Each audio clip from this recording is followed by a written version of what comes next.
How's it going, everyone? I am out here in front of the IMAX theater getting ready to go see The Batman. The Batman. Finally, after like 2 years plus of waiting, it's finally time. I'm spitting all over myself. I am so ready, guys. I am so excited. I am pumped. I am amped. This place is freaking packed. This is a special, what is it, like a fan screening in IMAX or something? Whatever, it's an IMAX. I know that's the fan screening. Whatever, guys. I'm wasting time. Anyways, I'll give you guys my thoughts on the other side. I am ready. Gosh, I can't wait. I can't wait. I'm going. I'm Batman.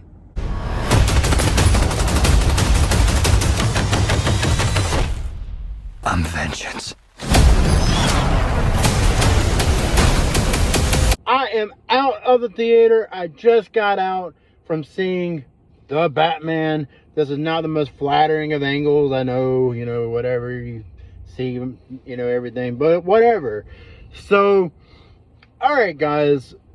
So, I enjoyed this movie. I had a good time with it. Look, I am a huge fan of the Nolan trilogy. All right, those are my Batman movies. To me, Batman Begins and The Dark Knight are absolutely god tier movies. Like, those are 10 out of 10 masterpieces in my opinion. And so going into this movie, I didn't expect this movie to be a masterpiece by any means. I didn't go into it expecting it to even match up to the Nolan movies. I went into it expecting it to be good. I expected it to be good. And it was. It was good. Robert Pattinson was to me, Robert Pattinson was honestly the weakest part of this movie. And it's nothing against Robert Pattinson as an actor. He's come a long way since Twilight, and he's been in a lot of good things.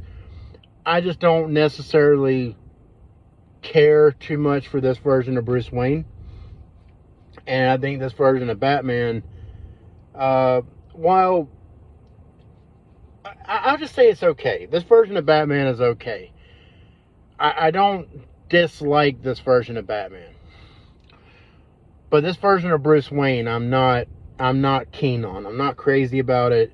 And I was worried that was going to be a problem that I went into this movie with. Or that I came out of this movie with. To me, the real star of the movie was Zoe Kravitz as Catwoman. She was very, very good.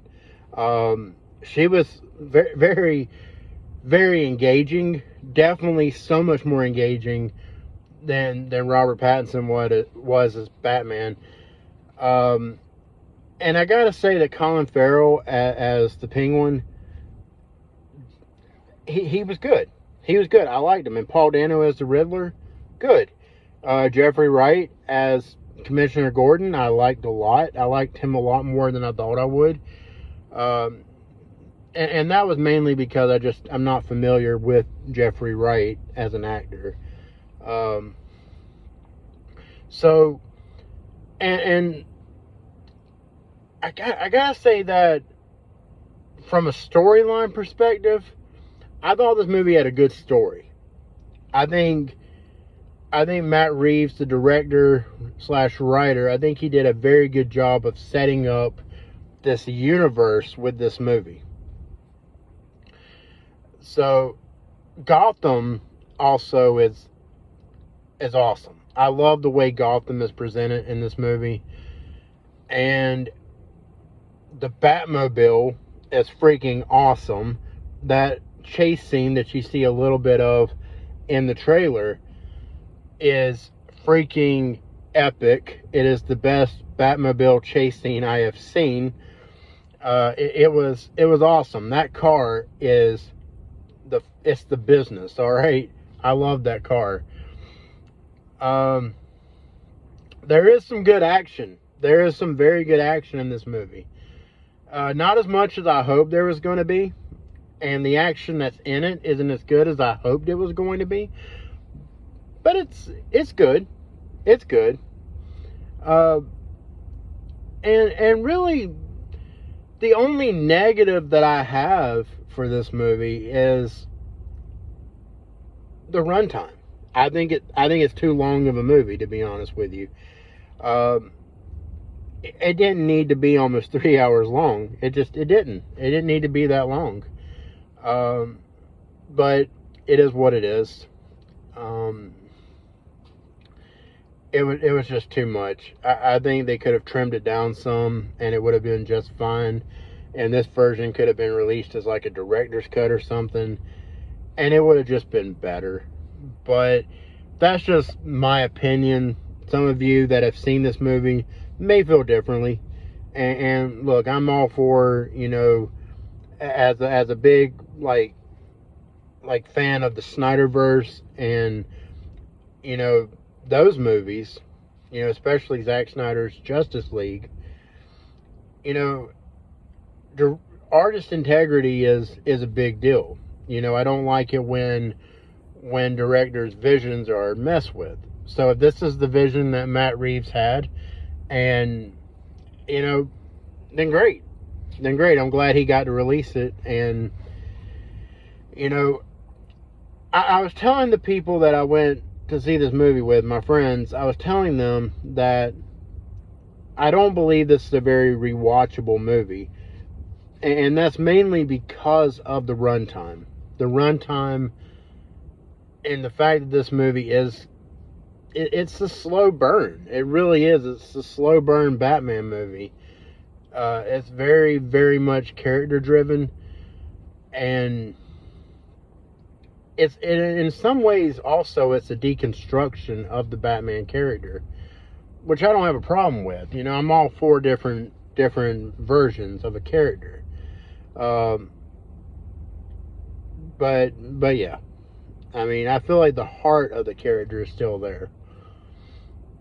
And I know a lot of people were concerned about the rating, you know, because I know a lot of people thought that this was going to be a rated R movie, and perhaps it should have been, and it very well could have been, because it is what I expected, which is a hard PG-13. They push the limits of the PG-13 rating. They really do. This is a very mature Batman movie, and I don't think a lot of kids are going to love this movie. I really don't. It's a movie that is made